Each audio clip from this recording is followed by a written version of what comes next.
भूतं च भव्यं च सर्वं यश्चाति तिष्ठति सर्वस्य च केवलं तस्मै ज्येष्ठाय ब्रह्मणे नमः। ॐ वेदामेतं पुरुषं महान्तं आदित्यवर्णं तं च प्रस्ता तमे विदित्वा इति मृत्युमेति नान्यपन्था विद्येनाय। ॐ स्वस्ति न इन्द्रो विश्वः स्वस्ति न पूषा विश्ववेदा स्वस्ति नन्त्राक्षियो अष्टनेमिः स्वस्ति न बृहस्पतिर्दधातु। ओम शांति शांति शांति। ओम। आदरणीय सज्जनों, आप सभी को सादर नमस्ते।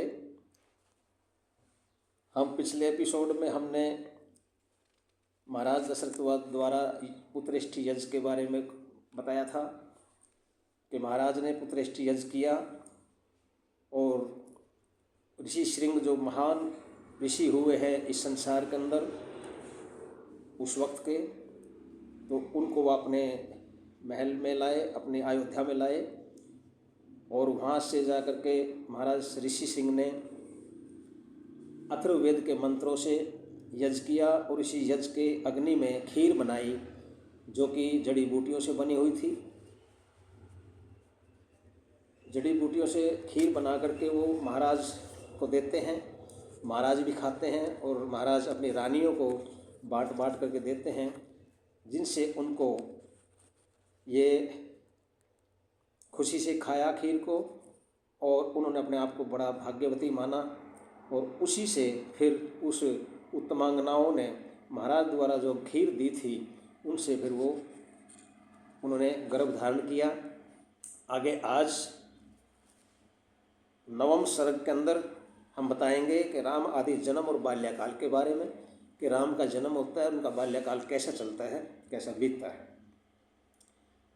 यज्ञ के समाप्त होने पर बाहर से आए राजा लोग दशरथ जी द्वारा सत्कृत हो अपने देशों को लौट गए। कि यज्ञ के ऊपर महाराज ने बड़े बड़े दूर दूर से राजा लोग बुलाए हुए थे, बहुत ही प्रजा को उन्होंने आमंत्रित किया था और वो सभी यज्ञ समाप्त होने के बाद अपने देशों को वापस चले गए।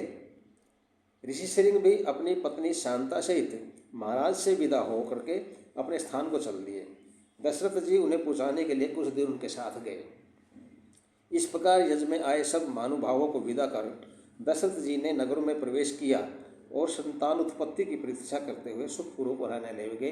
कि गर्भधारण हो चुका था, अब वो आगे जो समय था कि 9 महीने तक उन्होंने इंतजार किया और सुख से वो रहने लगे।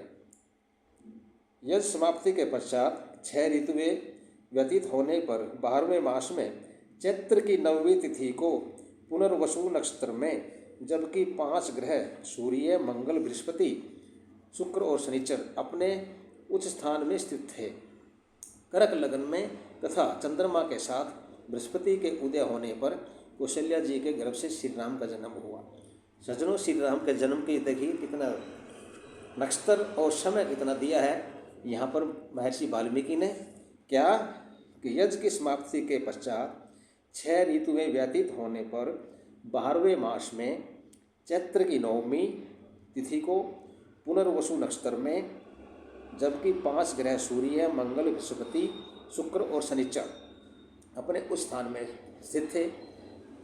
कर्क लग्न में तथा चंद्रमा के साथ बृहस्पति के उदय होने पर कौशल्या जी के गर्भ से श्री राम का जन्म हुआ। ये था श्री राम का जन्म। आगे क्या बोलता है, भरतो नाम के केयाम जज्जे सत्य पराक्रम है अथ लक्ष्मण शत्रुघ्नौ सुमित्रा जन्यत स्तौ। सत्य पराक्रमी भरत केकई के गर्भ से उत्पन्न हुए तथा सुमित्रा ने लक्ष्मण और शत्रुघ्न को जन्म दिया। ये इनकी तारीख यही आज है। भरत जी का जन्म पुष्प नक्षत्र में, देखिए अब अलग अलग दिया है उनका कैसे, कि राम जी का कब हुआ था और भरत का कब हुआ था। भरत जी का जन्म पुष्य नक्षत्र और मीन लगन में हुआ। आश्लेषा नक्षत्र और कर्क लगन में सूर्य उदय होने पर लक्ष्मण और शत्रुघ्न का जन्म हुआ। लगन अलग अलग थे, नक्षत्र अलग अलग थे। भरत जी का नक्षत्र था पुष्य नक्षत्र और मीन लगन में हुआ और आश्लेषा नक्षत्र और कर्क लगन में सूर्य उदय होने पर सवेरे लक्ष्मण और शत्रुघ्न का जन्म हुआ। इनके जन्म अवसर पर सामगानकर्ताओं ने मधुर गान दिया, अप्सराएं नाचने लगी, उत्तम जाति के नगाड़े बजाए गए और तथा ऊपर से फूल बरसाए गए।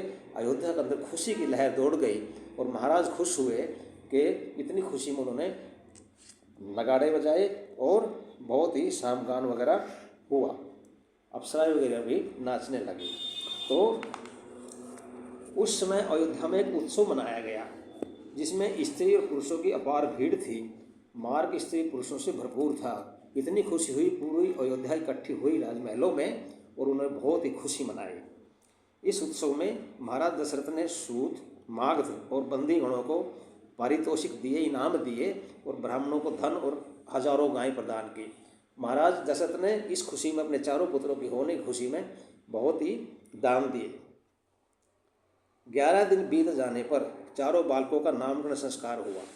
सज्जनों, ये भी है, वेदों के अंदर है कि जब बच्चा पैदा होता है तो 11वें दिन बच्चे का नामकरण संस्कार किया जाता है, उसका नाम रखा जाता है और वो वैदिक तरीके से होता है। उसमें भी तिथि, नक्षत्र के देवता आदि और उनके हिसाब से ही जो नाम उनके बच्चे के रखे जाते हैं। कौशल्या के पुत्र का नाम राम और कैकेयी के पुत्र का नाम भरत रखा गया। आगे क्या बोलते हैं श्लोक के अंदर, सौमित्रिम लक्ष्मणमिति शत्रुघ्नम परम तथा वशिष्ठ परम प्रीतो नामानि कुरुते सदा, कि सुमित्रा के पुत्रों का नाम लक्ष्मण और शत्रुघ्न रखा गया। यह नामकरण संस्कार महर्षि वशिष्ठ जी द्वारा संपन्न कराया गया। जो महर्षि वशिष्ठ जो कुल गुरु थे महाराज दशरथ के, उन्होंने यह संपन्न कराया था। इस दिन महाराज ने ब्राह्मणों और पूर्ववासियों को भोजन कराया और ब्राह्मणों को बहुमूल्य रत्न प्रदान किए। कि महाराज ने जब नामकरण कराया था तो नामकरण के ऊपर यज्ञ वगैरह हुए, महाराज वशिष्ठ ने यज्ञ किए, ऋषि वशिष्ठ ने, और महाराज दशरथ ने ब्राह्मणों को और गरीब लोगों को और पूर्ववासियों को, पूरी अयोध्या वासियों को भोजन कराया। इन सब बालकों ने निष्क्रमण, अन्नप्राशन आदि संस्कार भी महाराज ने यथासमय कराए। हमारे जीवन के अंदर 16 संस्कार होते हैं सज्जनों। 16 संस्कार हमारे जीवन में आज तो होते ही नहीं। आज एक संस्कार बचता है, विवाह संस्कार, वो भी पूरा नहीं होता। तो 16 के 16 संस्कार दशरथ जी ने इन चारों बच्चों के, राम, लक्ष्मण, भरत और शत्रुघ्न के कराए थे। तो उसी में जैसे बोलते हैं, पहले जात कर्म संस्कार होता है, जब पैदा होता है, उसके बाद बच्चों का नामकरण संस्कार होता है और फिर उसके बाद निष्क्रमण, अन्नप्राशन आदि संस्कार भी, सभी संस्कार जो है महाराज दशरथ ने कराए। चारों ही राजकुमार वेद के जानने वाले, शूरवीर, परोपकारी, ज्ञानी और सब गुण संपन्न थे।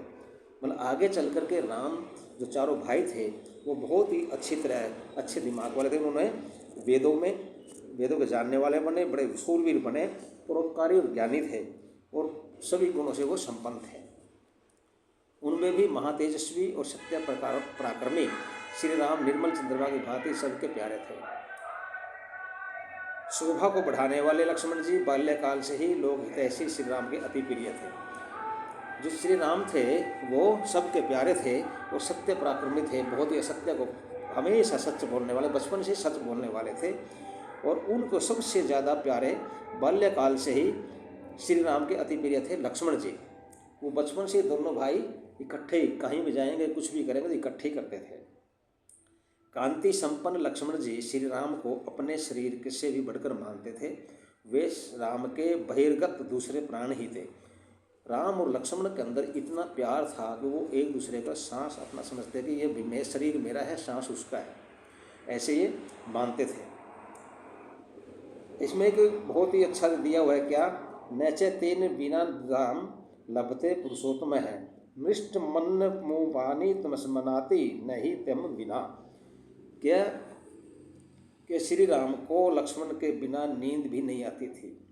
देखिए कितना प्यार श्री राम और लक्ष्मण में था कि उनको, श्री राम को लक्ष्मण के बिना नींद नहीं आती थी।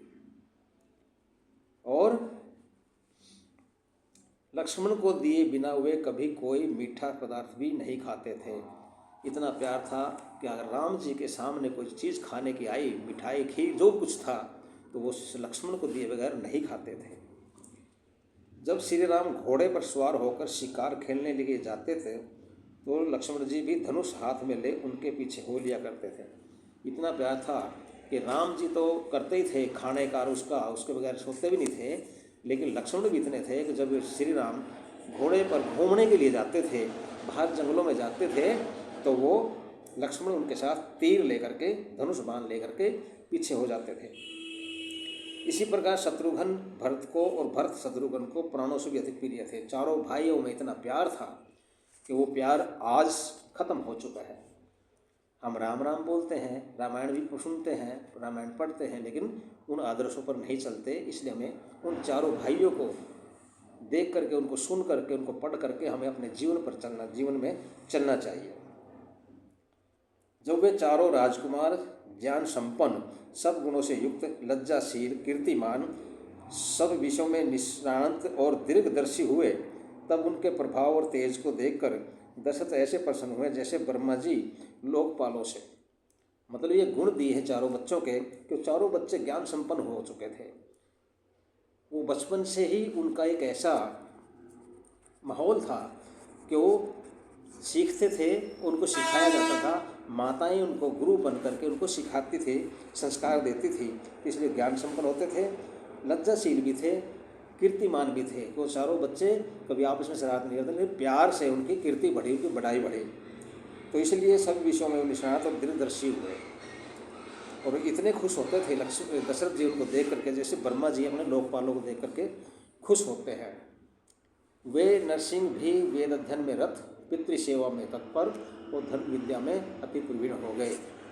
मतलब जो चारों भाई थे वो वेदों को पढ़ते थे, वेद उनको पढ़ाया जाता था और वे इतने पिता की सेवा करते थे और धनुर्विद्या आदि में भी बहुत ही वो प्रवीण हो चुके थे।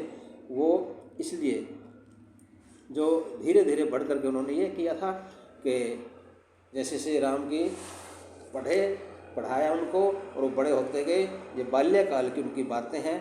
बाल्यकाल में चारों भाई बड़े होकर के वो उन्होंने वेदों का अध्ययन किया, शास्त्रों का अध्ययन किया और शास्त्रों पारंगत होकर के उन्होंने सभी चीज़ सीख ली। धनुर्विद्या उन्होंने सीखी, आयुर्वेद विद्या उन्होंने सीखी और उनको सिखाने वाले जो गुरुकुलों के अंदर वो पढ़ाए गए थे, विशिष्ट जी उन सबको पढ़ाते थे और उनको संस्कार देते थे। सभी किस्म की विद्या है, चाहे युद्ध विद्या है, चाहे कुछ भी है, वो सारी गुरु वशिष्ठ जी ने उनको बहुत ही अच्छी मेहनत करके उनसे मेहनत करवा कर सिखाया।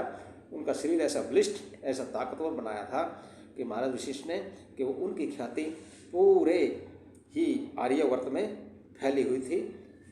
तो ये था राम जी का जन्म और उनके बाल्यकाल का विवरण।